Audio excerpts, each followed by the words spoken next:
Imagine two women separated by 4 centuries, born into completely different worlds, yet trapped inside the same ancient machine of power, expectation, and spectacle.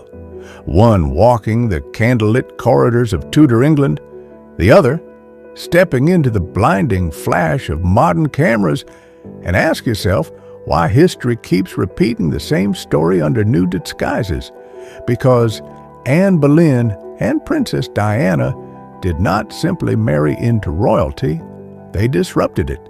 And that disruption is what made them dangerous.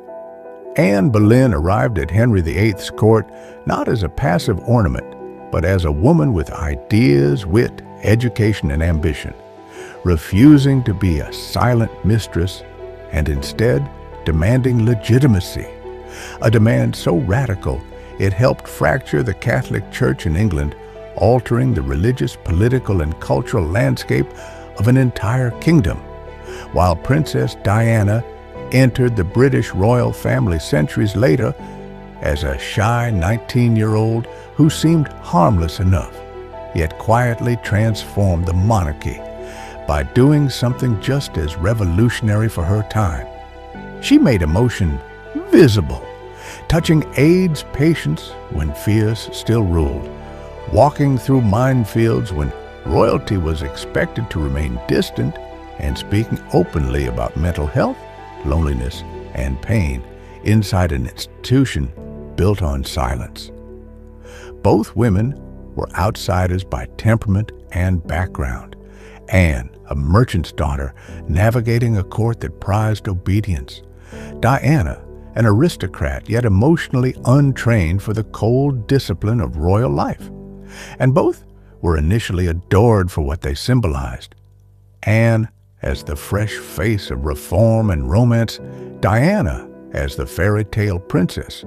But admiration quickly curdled into suspicion once their influence became undeniable.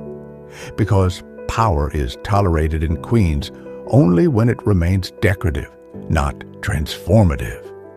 Anne used her proximity to the throne to promote reformist thinkers, challenge traditional authority, and assert a model of queenship rooted in intellect and conviction rather than passive fertility.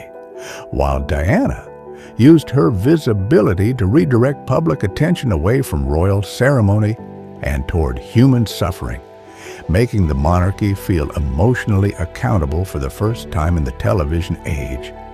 And in both cases, the institution responded the same way it always does, by isolating, undermining, and ultimately discarding the woman once she could no longer be controlled. Anne Boleyn was accused, almost certainly falsely, of crimes designed to erase her moral legitimacy, her execution framed as justice rather than political necessity, while Princess Diana was slowly pushed to the margins of royal life. Her struggles leaked, her behavior scrutinized, her humanity treated as instability, until she existed outside the institution she had once been used to revive. And although Diana was not executed by the state, the relentless pressure of media, expectation, and isolation formed a modern echo of the same brutal mechanism that destroyed Anne, a reminder that public adoration offers no protection once a woman's narrative stops serving power. Both deaths became cultural ruptures, moments when the public briefly saw behind the curtain, Anne's execution shocking Tudor England into realizing the fragility of queenship, Diana's death triggering an unprecedented outpouring of grief that exposed how emotionally disconnected the monarchy had become from the people it claimed to represent. And in death, both women became something more dangerous than they ever were in life. Symbols.